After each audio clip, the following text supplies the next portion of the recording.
Kings Island's parent company, Six Flags, has a new CEO, John Riley. On this episode of Tower Topics, we're diving into the 5 biggest changes we'd love to see him make, and what those moves could mean for guests, the parks, and the future of the brand. Let's get into it. Happy holidays. He's Ryan. I'm Don, and this is Tower Topics.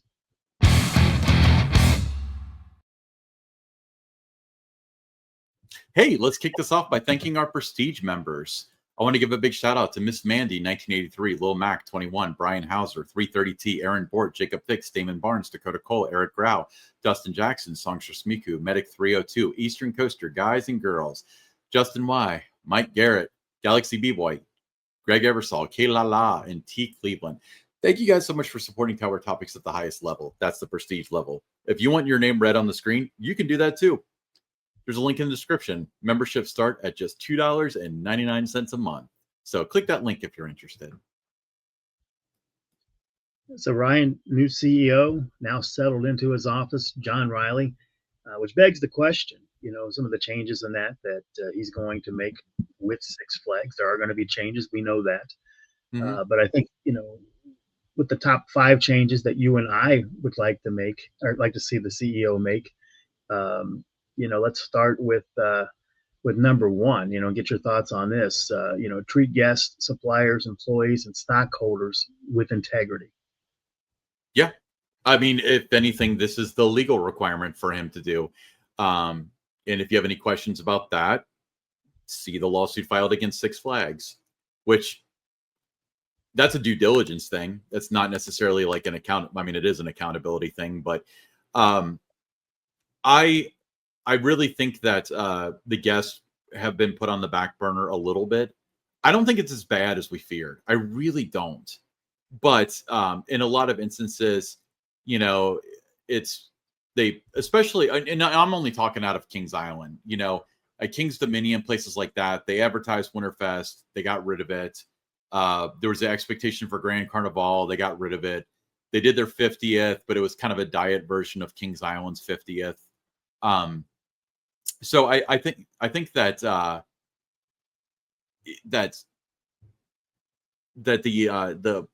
the requirement for acting with integrity kind of means show your cards, show what the object is, and what people are buying, and stick to it.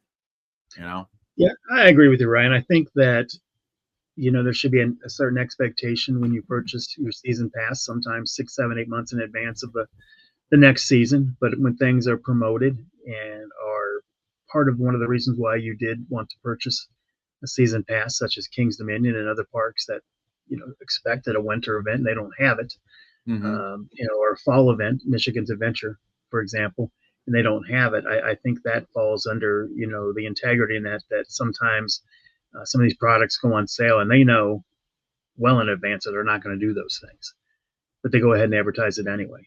And I think that's wrong. So hopefully that does, become a priority, that they become a little more guest centric, more employee centric too, I think would be good. I think there's a lot of lack of trust in the brand right now with a lot of people, whether you work there, whether you go as a guest, whether you're a supplier, you're a stockholder. I think there's a lot of loss of trust over the past couple of years. So I think a lot of that needs to be restored. I agree. And I think that there's a lot of, what's funny is what goes around comes around, because when Cedar Fair first purchased Paramount Parks, I remember when Q Investments came in, they wanted to dismember the board. Basically, they wanted to just disassemble the whole thing, saying that it was a country club situation where nobody had to do any work because it was the good old boys. And I feel like it's kind of come around again. There's a lot of people that don't really have defined jobs, or have a job that's got such a wide definition that who knows what they do. And we'll get to decentralization here soon. But I think the accountability is going to be important. I mean, I want to bring up an example. There was, at Coaster Stock this year, there was somebody that we both know that was lied about by, let's call this person Kings Island's TikTok star, about them assaulting her, or screaming in her face or something like that. Never happened. They reached out to the regional general manager, and the regional general manager said, "You two need to figure this out." It's like, no, this is your employee at your company's event on your company's property during your company's operating hours. That is completely unacceptable. If this person worked for McDonald's, then there would have been an investigation, let alone Six Flags as a full-time employee. If one of two things should have happened. Either A, the person that was accused should have been escorted out of the park because you don't treat employees like that, or B, the employee should have been escorted out of their career at Six Flags because you don't lie like that when one of your cornerstones is technology. But no, the general manager, the regional general manager brushed it off. He just chose to do nothing about it. And the sad part is, this is the second year in a row that that's happened. And they've never taken action against the person that the alleged TikTok star has accused, has lied about, because there's never been any evidence. It's always been, oh yeah, we can't prove this, so never mind. So somebody, just for the sake of this person doesn't like them because they're basically in high school, has to be like humiliated and treated that way and so on. Just for the record, if you're listening, Jason, I would lawyer up if that happened to me. So if TikTok star, if you're out there, if you plan on doing that, I'd advise against it. But no, with that being said, too many incidents with that person alone that, if they worked for Kohl's department store, they wouldn't be working there anymore. And still working there, doing a great job. We even had screenshots of them, yeah, telling people to distance and everything, or else, like you wouldn't be friends, or you wouldn't come to media days and stuff, and they're still there. So yeah, that does fall under that category of, treating guests, with integrity, and no guest should have to go through that kind of a thing. No guest should be targeted by employees. Yeah, it was targeted, and I would understand if they ran into each other at Eli's Sports Bar and something happened between them, and the other party reached out to her boss's boss, or however the hierarchy works, and they said, you know what, this isn't a company issue, you two figure it out. This is a company issue. This happened during hours on property between a full-time employee and a guest during a park event. And there was very apparent, not multiple times. Exactly. Again, if you worked for an ice cream stand, they would have at least investigated it. But the regional general manager decided to brush it off. So why worry about any integrity with that person in charge? Because that seems like a pretty big deal for him to brush off. Well, my thing, what I understand with John Riley is, as a CEO, he's very much again about the guest experience, and and also very much employee centric and all of that. So you would hope that if something like this did happen again in the future and he got wind of it, that would be the end of it. So that is one of the things that I hope to see, you hope to see, that they treat guests, suppliers, employees, stockholders, with integrity. Moving on to the next of our 5 things we'd like to see the new CEO, John Riley, do. Restore pricing integrity. Quit doing business like you're a flea market. Yeah, $99, almost a 99 cent, $99 gold passes, and then $200 prestige passes, which is a hell of a deal, on top of killing pricing integrity. And then it came back to slap him in the face, because WCPO did an article saying the all park passport is no longer included with your gold pass, which the headline leads people to believe that if you bought it under those conditions, that they took it away. Again, if there was integrity, going back to point 1, then people would be like, oh no, there's no way that's true. Kings Island would never do that. But you got people, and people don't typically read beyond the headlines, that are up in arms because they believe that Kings Island would do that. And when it's phrased in kind of a poor way, and by the way, that same article has been rewritten like 4 different times. I've seen it posted with different pictures and stuff all over the internet. So they had this great sale. They did a pump and dump with the passes. And now that the prices are up a little bit, at least to the point where it's somewhat a reasonable amount to charge, they get this black eye that they don't deserve because they can't manage things like this. Yeah, and I think too, with that article, there were some I saw that they thought that the media was just going after the park, And that's not the case at all. I think what's happened here is that, the pass was this price. That might have been the last time you saw it.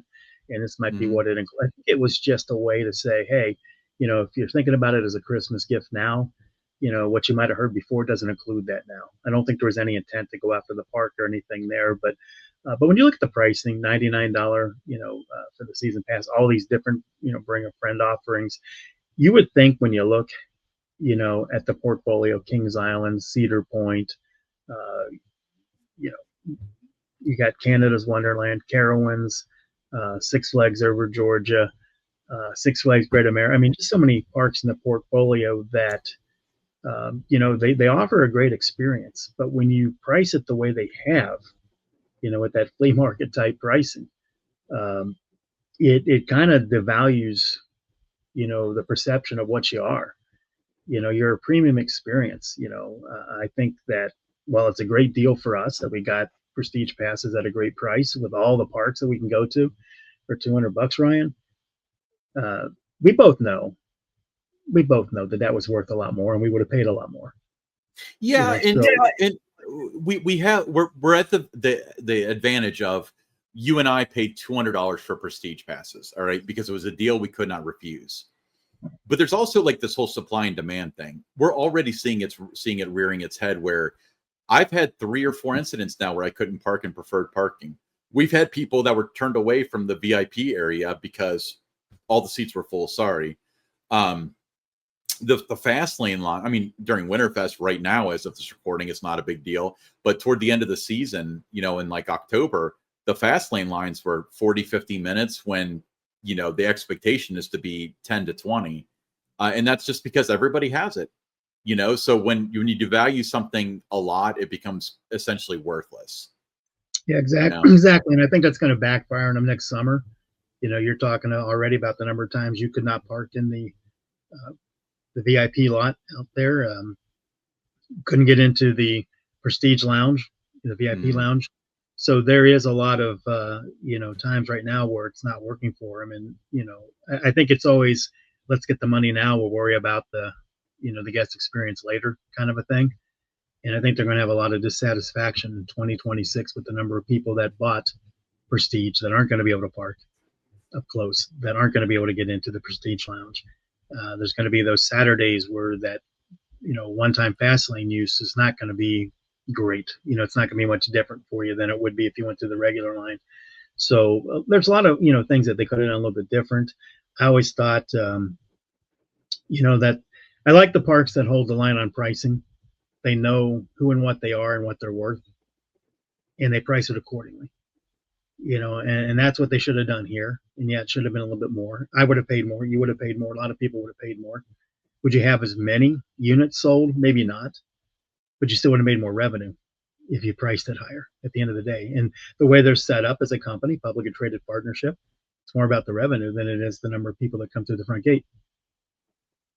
Well, to be clear, they're a publicly traded company. Cedar Fair was a partnership, Yeah. but yeah, and I've had a lot of people make that argument where, especially like with the cancellation of Winterfest and at King's Dominion, when that comes up, it's like, well, they're a publicly traded company. They can't just do this as a gift. That's true, but let me make the point against that. So Six Flags has how many parks do they have? I don't think they're sure anymore. Is it 40 plus that they advertised? There's like 41 of them. I think it's 27 actual just amusement theme parks if you're not counting the Okay. water park. So let's go with 27. How many gated theme parks did Cedar Fair have? Like it was like 16-ish or so. It was like 11, I think. Okay. 11 or So 13, somewhere 11, so 13 range, depending on what you call it. Right. But so if you've got, let's say 3 parks that do a winter event for Cedar Fair, and let's say Kings Island, Kings Dominion, and Canada's Wonderland, Canada, yeah. And you got those 3 parks, and it's just it's like this year. This year was a terrible example for Winterfest. It was extra cold in Cincinnati. It snowed. They got snowed out a couple times. Do you think that it would move the needle more if there are 11 parks with the size of the company, or 40 plus parks with the size of the company? When it's a bigger company, it's supposed to be able to weather more. In fact, That's how Cedar Fair sold their board of directors on taking on all that debt for the Paramount parks. Was they said, we're diversifying. Therefore, if Cedar Point, if we had a really rainy summer in Sandusky and Cedar Point was just had terrible attendance, then we would have Kings Island and Carowinds and places like that to offset it.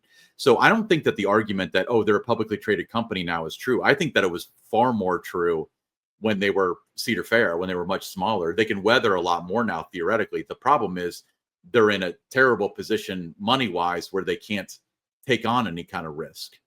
That's where what they're running into. So don't let anybody ever make the argument that, oh, they're publicly traded now, because that was more true in the past than it is now. In fact, I'm not going to get into like a business lesson here, but with the structure that they had. My point was about just that, would you rather sell, say if you sold 10 passes at $200 or you sold 7 of them at $250? You make a little bit more money at 7 at $250 than you would at 10 at $200. Oh, I completely agree. And I think that Prestige, if they were going to put it on sale, if they had made it $250, if they would have made it $300, I think you and I would have at least considered that for that price. It would have been worth it, and it would have filtered out some people, and probably not by a third. So the math still would have mathed. But they freaked out and they priced the passes just so incredibly cheap. I mean, a Prestige pass for $200, a Gold pass should be $200, Prestige should be $400, but Prestige should just have better benefits. I'll die on that hill. If I was going to be traveling to a lot of their properties, say I was going to visit like 15 of them, 20 of them, that Prestige pass, easily for $350, I would have been on board in getting. Yeah. But the pricing integrity is important. We're under a new sheriff. There's going to be a lot of changes, but let's say Zimmerman stuck in, and I'm not blaming Zimmerman for this, but I'm saying, like, let's say the same leadership stuck in. I would be so worried for next year with the pricing integrity of things like Haunt. I've brought this up before, but I am really concerned that it's going to be, if you buy from McDonald's, it's $38.99 for Saturday admission, but it includes the Haunt mazes and one time through the Conjuring. That's going to destroy their pricing integrity too. I want their upcharge maze thing to work because I want a better product, but they have a tendency to step on their own toes in a lot of cases, and I'm worried about that. And plus, if you're a pass holder, then I've got to buy one, but somebody buys a day ticket doesn't have to. Like, why don't we let them into the VIP lounge while we're at it? You're right. All right, moving on. Decentralization. Yeah. So Don, why don't you give the run? You worked there, so give the rundown of kind of the structure that they were kind of going towards when you were leaving. Well, but they had when you were leaving, and that's even more so now. Why don't you kind of explain how their hierarchy works a little bit? Well, if you want to go back to the, even the Coney Island days, the way it was structured, you had boots on the ground when it came to marketing and group sales and PR. They all worked at the park and for the park. And toward the end of my time with Kings Island and Cedar Fair, they had begun the process of centralizing things. So they started taking the marketing directors, they eliminated that position at the park level, and they made brand teams for the different regions. And then they started, right after I left, all of a sudden PR now is centralized, social media is centralized. So they eliminated a lot of positions, grouped it together. So Tony Clark, who was PR at Cedar Point, as this centralization now, part of a brand team. He has Kings Island, he has Cedar Point, two really big parks that he has to do PR for. He can't be in both places at the same time. The social media, you see the sloppiness that's out there across the company with a lot of the, you can definitely tell that people doing some of these, creating the content, creating the captions for the post and that. If they write some blogs, you can tell that these people do not, if they ever even step foot in the park, it just shows. So that's been, while it was, penny wise, it's been dollar foolish for them, because they haven't, you just don't have anyone with that institutional knowledge, day to day at the park level, walking around the park, talking to the other departments, kind of really gauging what the situation is. If they're doing really well and drawing really good crowds, why is that? If they're not, what's the reason for that? Was it weather? Was it something you missed the mark on with the advertising? Was your social media not on aligned with everything else you were doing? Where were you missing? You don't see that when you're working in an office in Charlotte and you've got 5 or 6 parks under you that you're trying to do all this for. It all kind of blends together. You miss things. I think that's been a big problem. So I think moving forward, if I was John Riley, one of the things I'd like to see him do, one of the things I would do if I was him, is I would, kind of reinstitute those positions at the park level. And you would have, much cleaner, professional looking, polished content on your website, on your mobile app, on your social media, on your blogs. And I think you would group sales, same thing. You've got they're doing groups for Cedar Point and Kings Island. You walk into a place, oh, you don't want Kings Island, well, how about Cedar Point? I can do this for you. That just doesn't work as well for a company either. So there's a lot of things that they need to kind of go back to the way it was, the way it worked really well. And outside of saving some dollars, there was really no other reason to do what they did in centralizing a lot of things. I think that I've got thoughts on this just from the outside looking in. But for one, we talk about like accountability and integrity and stuff like that. There's very little, especially when we had a previous PR person that couldn't get a story if somebody found an A-bomb in the park, but it was so like nobody knew because it was decentralized and the boss lived in Canada and that. But on that same token, but now we've got somebody that's pretty good at it, that's doing slightly better for Kings Island simply because, Cedar Point there used to be 3 people doing Cedar Point. Now there's essentially 1, and he's also doing Kings Island and Michigan's Adventure to a lesser extent. So that's just impossible.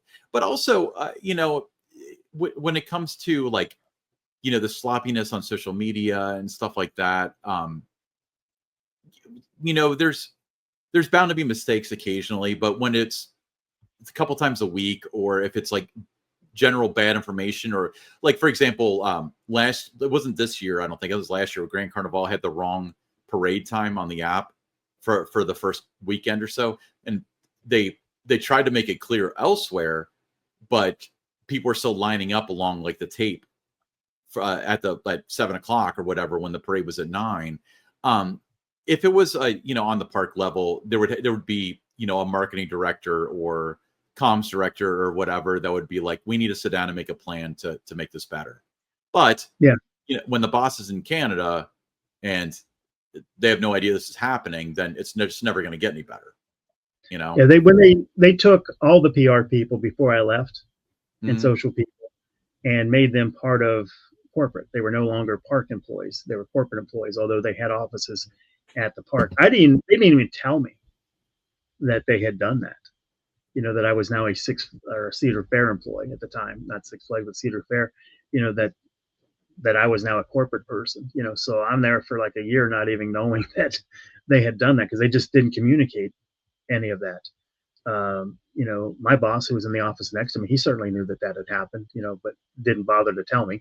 So it was just one of those kind of things. But I just think that you just accomplished a lot more when you had, the boots on the ground at the park. You had the collaborative effort between, the PR teams, the social teams, the group sales. Everybody was, kind of aligned together. Everybody knew what was going on. And now that you've got, everything kind of, centralized, you've got group sales networking remote from home and all that. There's just not that communication, collaboration. You just miss a lot of things that are happening, and you just don't know, just because that's the way it's set up right now. Do you know what the biggest sin that comes out of this is that the parts of the park that are supposed to touch the community are now part of Six Flags. They're not part of Cincinnati. Kings Island is a entity that's owned by the people of Cincinnati. It's a Six Flags company, but the people in Cincinnati really are the ones that love it and take ownership of it and stuff. And the fact that the outreach So the social media and the PR and the marketing and stuff like that is just generic, and it covers 6 different parks or maybe even 40 plus parks. I think it is really where they kind of lost something. They lost the connection that they once had as a result of that. And we talk about this. It takes a long time to rebuild a brand. Again, I think that Kings Island has weathered this rather well. Like, I think we as in Kings Island fans have been lucky. How long is it going to take? Let's say they change their mind about Kings Dominion. How long is it going to take for them to rebuild the reputation of that park? It was already kind of in the dumper compared to like Busch Gardens, and even like the SeaWorld parks are kind of like have their haters. But when it comes down to we're cutting hours, we're not doing this, we're not doing Winterfest. Like they really did a lot of damage, and I honestly think they plan to sell that park. But if they don't, it's going to take them a half decade to really just win people's trust back. And because Kings Dominion was not a good part of the community for 2025, and people remember that sort of thing. Yeah, I think right now when you look at Kings Island, they're riding the wave still of a lot of really good people that were there for a long time over the years who passed the torch on to other people when they retired in that. So they still are benefiting from the people that were there before in terms of reputation and all of that. But they're another, you look at 2026, 27, enough time will have passed that now you would start to see that it's the people there involved now, whether it's the Charlotte brand team or, at the park level, that there's just been a lot of changeover. And that's going to start to impact some of the things that the guests notice. You take Winterfest, the music has changed this year. Guests aren't liking that. That's one of the things they're getting dinged on. If you do a sentiment report about Kings Island's Winterfest, people love the lights, they love the shows. The one thing they're calling out is it doesn't feel the same to me at Winterfest because they changed the music. If you had a lot of people that had left were still there, they would have been able to say why you can't do that or why we shouldn't do that. But nobody's there to know the difference now. And they just do it, and then it shows up on sentiment reports. So those are the kind of things that when you lose a lot of institutional knowledge because you've centralized, you've eliminated positions, you've had so much turnover that the people that had been there for a long time and know how it should look aren't there. We talked about Tony Clark, does a good job and all that, but he doesn't really know a lot about Kings Island. He's not been part of the fabric of Kings Island. He didn't grow up going to Kings Island. He wasn't around it. He didn't get trained by the right people when he came into work there. He didn't work his way up to the system at Kings Island. So the Kings Island way, what means something to the guests may not mean something to Tony. He might not understand that when it comes time for him to make decisions on things. Same thing if somebody went to Cedar Point, they don't really know the culture and how it all works right away. And that's how things get off track. When you start to pull people out of these positions, they're now sitting in a corporate office. Many of them have never stepped foot in the parks that they're doing work for. And I think that starts to show. Do you think that, I don't know if this was a Tony Clark decision or not, but it was a big hoopla about how Sandusky Register wasn't invited Top Thrill 2 Media Day because, for lack of a better term, somebody was butthurt about something that they had run, some sort of story. Do you think that, what do you think the reaction would be if all of a sudden they decide to cut ties with WCPO for a year because, or like this John Matarese article of it's no longer like, what if they're all of a sudden not invited to Media Day? Like I think that the difference is the Sandusky Register has nothing to talk about but Cedar Point, so they can do whatever they want. WCPO, they can never run a Kings Island story again and be totally fine. I worry about that if that's the mentality, because I think, first of all, I think that's a bit immature, and I think that it's a very poor management of the social fabric, the consumer behavior when it comes to PR, where it's like, I didn't like this story, so you're not coming to my party. I mean, we get that out of our TikTok star, but I expect grown-ups to actually abide by better things than that. And I understand that Sandusky Register ran a bunch of stories that they didn't like, and this is before you worked there, I think, which would have really here's the thing, when you're in a PR position, you have to understand that the media's job isn't to, put you on a pedestal with everything. to only promote you in a positive light. The media's job, they're not, if you cover, say, like the Reds or the Bengals, you don't care. Your job isn't to root for them to win, and it's to cover the game. What's happening. This is it. Same thing with covering Kings Island or Cedar Point or any park. Is your job is to tell your readers, your viewers, the story. What's happening, good, bad, indifferent. That is your job. You're not there to be a cheerleader for them. You're not on their payroll. You're not there to do promotions for them. You're there to share the news, again, with your audience. And that's what the Register did. There was the things they reported on. If I was the PR person at Cedar Point, I would not have been happy about it. I was still involved with the company, and I wasn't happy about some of the things that, but I understood it, understood why they would write that story. Same thing with, here in Cincinnati, if something gets written that they don't like, they can't, throw a hissy fit and, not invite them to media day. You can't do that. At the end of the day, the media gets the last word. So it's very important to have, what you want to do is just have a conversation with them and say that, you didn't particularly care about that story, and you want to ask them why, what their point was with it. And, you listen to them, they listen to you, and you shake hands at the end of the conversation, you move on, and the next day is a new story, right? You just want to have that open line of communication. And if you do it that way, you're going to have a good relationship with the media. And then maybe there are times that, because it wasn't, rough in terms of your relationship, that, they might give you, turn their cheek the other way to something that otherwise they're like, oh, they're like this with us, so we're just going to go ahead and write it. That's how it goes sometimes. That's the number one thing. If you want to be, if you want to work in PR, if you're out there, you're a college student or whatever, that's your goal. Number one, it doesn't matter, how good of a writer you are, how good of a storyteller, if you're good at making videos and all of those kind of things with social media. If you're involved working with the news media, your number one thing is to have, build relationships with these people, be accessible, and, have that open conversation with them when something, might be written or a story might run that you don't like. When I was at Kings Island, there was a story that, I certainly didn't like. It was early on in my time. And it was WCPO that did it. And it was about the international program. A lot of false narratives in that story. But I didn't let that, keep me from inviting them out to do another story, because I knew that, okay, that had a short, shelf life there. It was a negative on the park. It wasn't good at all. But I also knew that I still needed them for other things. So I didn't want to destroy a relationship or go after them hard. It was just, we had a conversation about it, weren't happy about that story, and,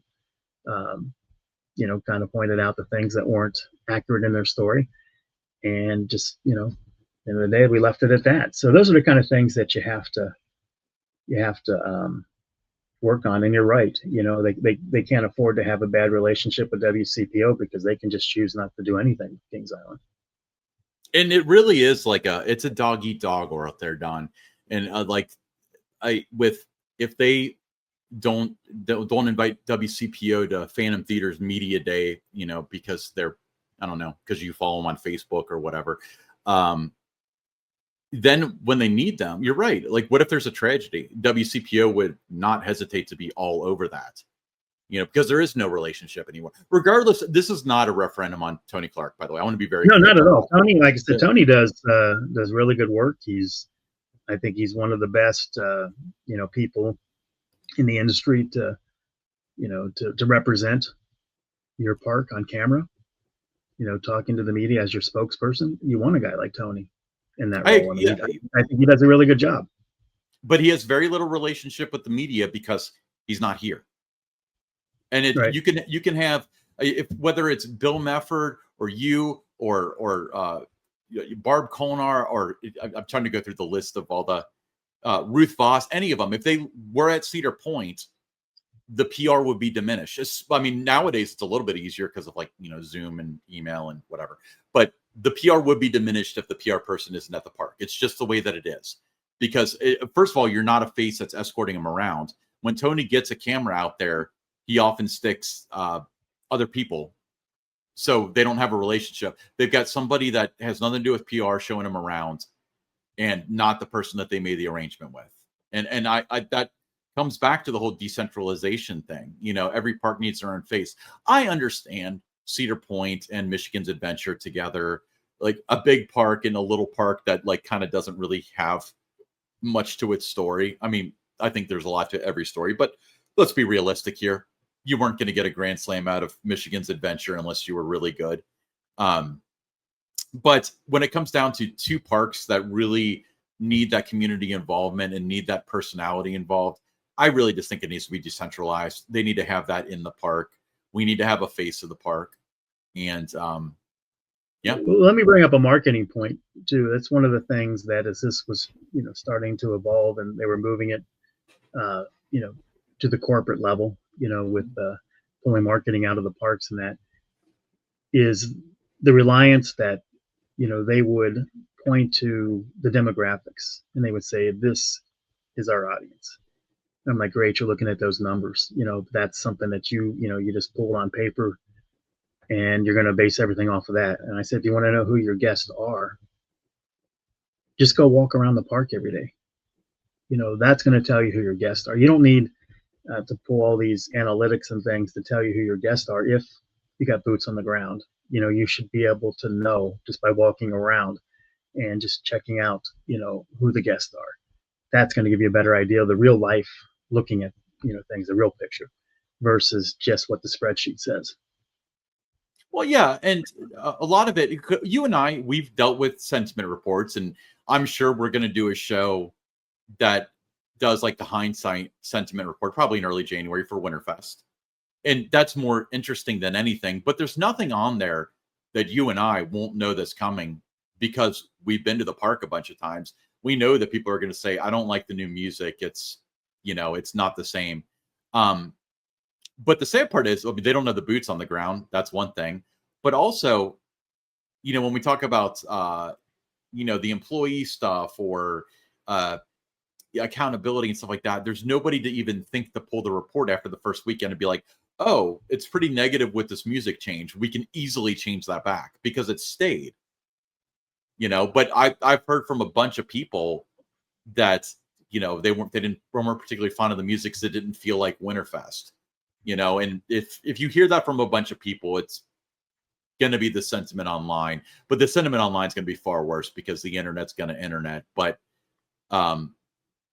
yeah, you're right. I mean, just not having people there, not having somebody standing at the exit to a new ride, getting feedback or seeing if people are happy or sad or whatever when they get off a ride or leave a show.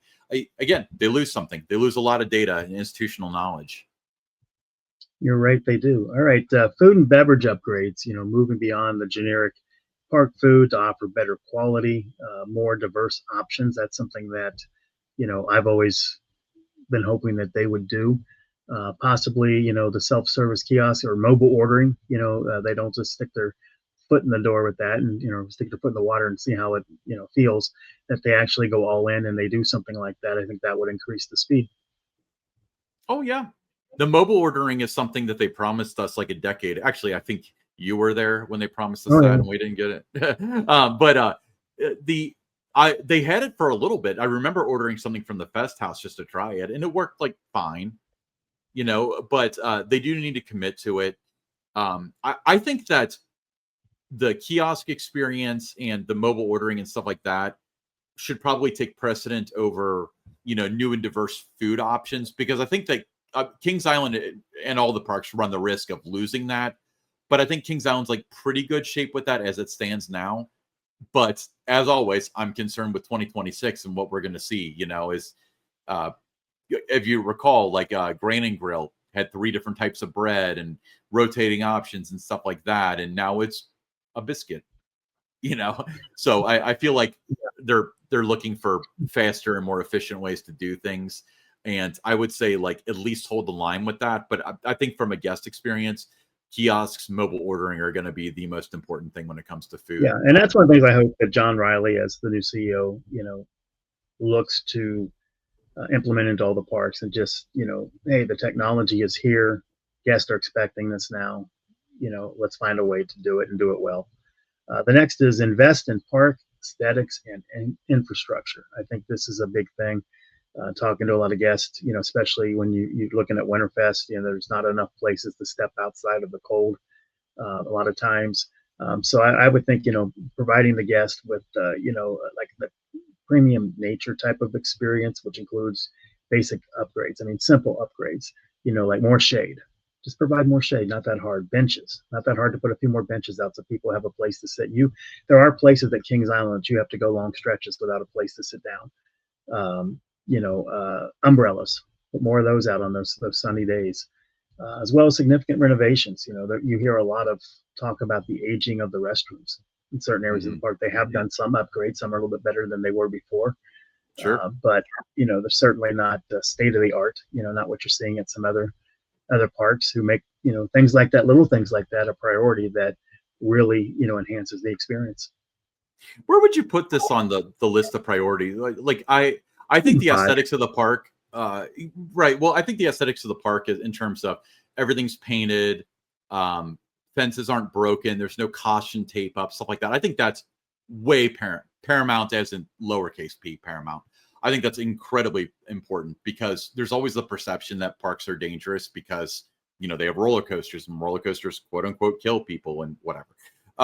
But when it comes to like restrooms and stuff like that, I think that it is important. And I think that at the end of the day, when you walk out, that's something that might affect your experience. It certainly isn't going to sell any tickets. But I will tell you that the shade doesn't thing, sell tickets, but it leads to repeat visits. Well, the food leads to repeat visits to the restrooms. Yeah. But I think you're dead on with the shade. And it's, when we talk about, we've talked about Epic Universe before. I was just there the other day as of this recording, and it was a rather pleasant visit because it's December. But over the summer, everybody said it's so hot there. It's so hot in Epic Universe. You want to know why? Because none of the trees are grown in, so there's no shade. So you don't think about it as in, oh, there's not enough shade. You think about it, this is hot and this is miserable. And you talk about repeat visits and stuff like that. If you left like, hey, I had a great time, that's going to lead to buying your season pass or your 2-day ticket or whatever. If you leave as in, I'm exhausted and sunburnt, that's not going to lead to that. All right. Well, cool. Leave us a comment. Let us know what are some of your priorities that John, I had this picture the whole time and I never showed him. John Riley, that is not Mr. Six, as many people accused him, but the changes that you would like to see and how they're prioritized, these are just our top 5 that we think are important. And this is from a guest standpoint. We're not getting into like, oh, we need to change the leverage of the debt, nothing like that. This is as a guest in order to create the better experience or to stay par for the course. This is what we'd like to see, but we'd love to hear your opinion too. Don, we sell crap in our store. We do. We sell things like I love Tower Topics t-shirts. I love that color. Don't you? That light green shirt. Yeah, nice looking shirt. It's like a gray or a green or something. We got the Tower Topics mug that's got the script logo on it. These are great holiday gifts. Christmas, Hanukkah, Kwanzaa. And this is our special hoodie. That's our secondary logo. This has been one of our top selling items here. So very, very cool. And then this is our old logo from, I guess, our 2025 logo. Let's call it that because we switched in late 2025 on a hoodie. You can get all these things in different colors. Very easy to get the stuff. You don't need to email us or anything dumb like that like you used to. You just go to store.towertopics.com. That's store.towertopics.com. When you go there, you can find this as well as hundreds of other items that are available where you can show your Tower Topics pride. All right. We'll be right back with the listener questions. And now it's time for the Tower Topics listener questions. All right. Brandon from Middletown, Ohio. He said, Ogre 40 ounce on Reddit wants to know, but is afraid to ask, if you pull your show ideas out of a hat. Don't be afraid to ask. Anybody can ask us questions.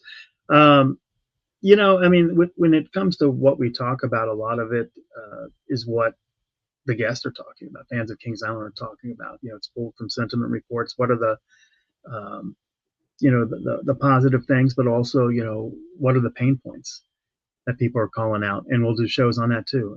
Some might remember the episode we did earlier this summer. No ice, no cups, no service. That came from a sentiment report. It was one of the pain points that guests were talking about. So that made an episode. Sometimes, it's based on what the park is doing, with, whether it's announcements, new ride openings, new shows starting, new events. Some of it's based around that. And then some of it's just, things that, Ryan and I talk about, and we're like, what do you think about this? What do you think about that? And it kind of rolls into it that way. So there's a lot of different ways that we come up with the ideas for the show.